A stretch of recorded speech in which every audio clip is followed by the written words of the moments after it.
Noah's Ark isn't just a tale from the past. It's a powerful symbol that still resonates today.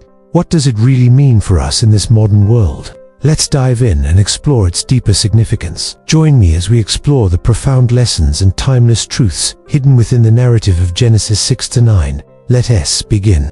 In the beginning, the world was good, but then evil entered and things got bad. People turned their hearts away from God. They fought and argued constantly. There was no peace. Their whole way of life revolved around sin. They didn't know what it meant to be good. The world had become a broken place full of violence, sin, and rebellion.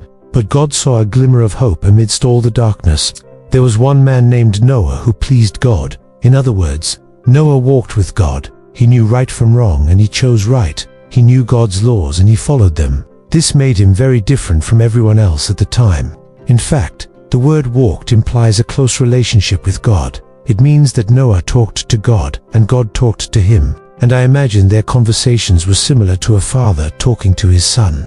God shared his heart and thoughts with Noah, and Noah listened and responded accordingly. This closeness between them shows us how much God values faithfulness and obedience. God loved Noah and wanted to do something incredible for him.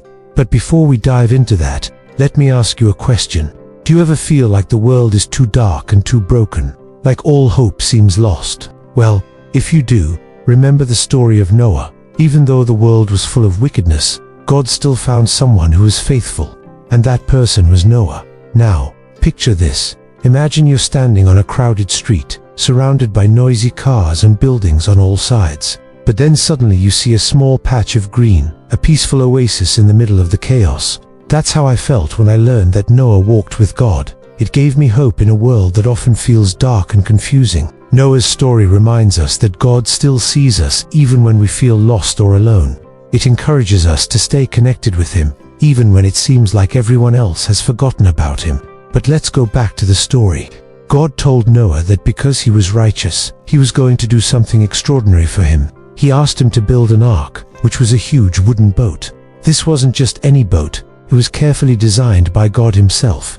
He told Noah exactly how to make it. It had to be 450 feet long, 75 feet wide, and 45 feet high. These exact measurements make it clear that this boat was built for a special purpose. It wasn't for sailing on regular seas. It was for something extraordinary, something beyond normal. Noah had to work for many years to finish this boat. And guess what? He did exactly what God asked him to do without complaining or arguing. That's what it means to be obedient. It means doing what God asks us to do without making excuses. Now, here's another interesting part of the story.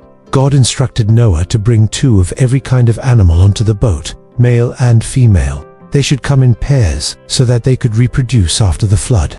But why did God need these animals on the boat? Well, what's coming next will blow your mind. Just before the rain began, God closed the doors of the boat. When all the animals and Noah's family were safely inside, the doors were shut tight, and then the rain started falling. It poured for 40 days and 40 nights, which is a long, long time. The rain was so heavy that it flooded the whole earth. Mountains, valleys, everything was covered in water. It was as if the whole world was turned into a giant swimming pool. At that moment, only Noah's boat was dry and safe. All the other places were underwater. You might be thinking, why did God send such a terrible flood? Well, the answer is simple. He did it to cleanse the earth. The world was so full of sin and evil that God needed to wash it all away. It was like pressing a reset button to start over. But who was left when the world was cleansed? Only Noah, his family, and the animals in the boat. They were the only ones who survived. And you know what? They survived because they trusted God and obeyed His instructions. Noah built the boat just as God told him, and he and his family stayed inside. That's why they were saved. As the days went by, the water level slowly started to drop. Finally, the boat landed on a mountain called Ararat, and after 150 days, the whole world was dry once again.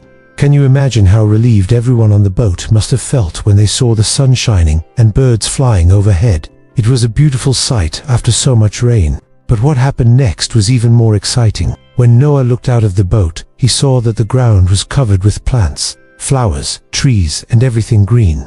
It was like nature was having a big party, celebrating new life.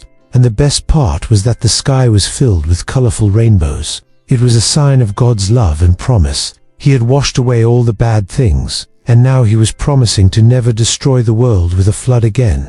It was a promise as bright and beautiful as a rainbow. Noah wanted to thank God for saving him, his family, and all the animals. So he made an altar and burned some of the animals as sacrifices. And guess what? God accepted his sacrifice. He was happy that Noah thanked him. But then, something amazing happened. God promised never to send another great flood to destroy the earth. He said that the rainbow in the sky was a reminder of his promise. Whenever Noah and the other survivors saw the rainbow, they would remember that God had forgiven them and was keeping his promise. It was a promise of hope and peace. And that's not all. God also promised to protect all living things on earth. He promised to take care of them and keep them safe. After the flood, Noah and his family stepped out of the boat and looked around. Everything was so beautiful and new. It was like a fresh start for all of them. And God gave them a special blessing. He allowed them to eat meat, something they weren't allowed to do before. The world was different now, and God was giving them this new permission. It was like a gift of gratitude for surviving the flood. So what can we learn from Noah's amazing adventure? Well, first of all, we learn that obedience is important. Even if something seems crazy or hard to understand, if God asks us to do it, we should try our best to follow his guidance. Noah didn't complain or argue when God asked him to build a huge boat. He just did it. Secondly, we learn that God keeps his promises. He said he would send a flood to cleanse the earth, and that's exactly what he did. He also promised a rainbow as a reminder of his love and forgiveness. And whenever we see a rainbow, we can remember that God keeps his promises. And finally, we learn that the story of the ark points to something even greater. Just as the ark saved Noah and the others from the flood, Jesus Christ is our ark of salvation.